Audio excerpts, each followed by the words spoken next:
My husband told his boss he turned down a promotion because his wife couldn't handle the kids alone, so I took a job an hour away and gave him 8 weeks to prove who couldn't handle what. At his company's holiday party last December, I overheard my husband telling his boss why he'd turned down a management position. He said, "My wife works part-time, and honestly, she barely keeps things together as it is. If I took on more hours, the whole house would fall apart." I stood there holding my drink, watching him shake his head like some kind of martyr sacrificing his career for his struggling family. His boss, a man named Aldrich, put a hand on his shoulder and said, "Family first. That's admirable." What my husband didn't mention was that I work part-time because he threw a fit 3 years ago when I got a full-time offer, screaming that the kids needed me home and that I was being selfish. 2 weeks after that party, I got a call from a firm I'd interviewed with months ago, offering me a senior analyst position starting in January. When I told my husband that night, he laughed like I'd said something ridiculous and said, "You're joking, right? Who's going to handle the kids?" I set my glass down and said, "You are?" Week 1, I came home to find our daughter doing homework in the dark because he didn't know where we kept the light bulbs. When I asked why he didn't just turn on the lamp, he said it was broken. It wasn't broken. He'd unplugged it to charge his phone and never plugged it back in. Week 2, my son's teacher emailed me asking why he'd worn the same shirt for 3 days straight. I forwarded the email to my husband without a word. He called me during lunch furious and said, "You're really going to let strangers humiliate me instead of just helping?" I said, "The washer instructions are printed on the inside of the lid," and I hung up. Week 3, I got a call from his mother. She said he'd called her sobbing, claiming I was abandoning my family for a career phase. Her voice was careful when she said, "Sweetheart, I know you've always been ambitious, but don't you think the children need their mother right now?" I said, "They also need their father. He's standing right there." She went quiet and said, "Well, I raised him to be a provider,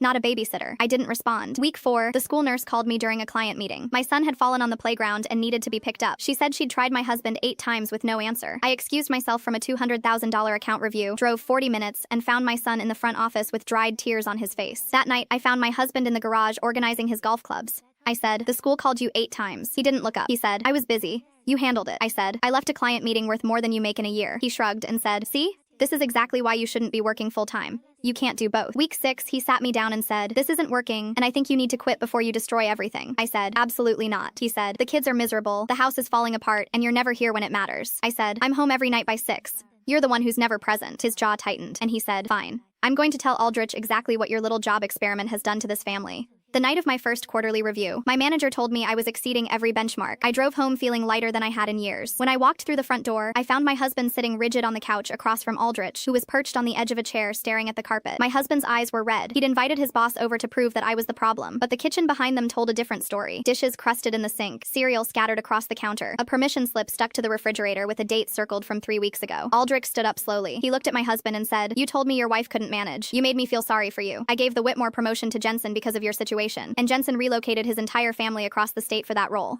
You couldn't survive 8 weeks of what she's done for years." He picked up his coat, walked to the door, and turned to me. "We're expanding our analytics division next quarter. Call my office."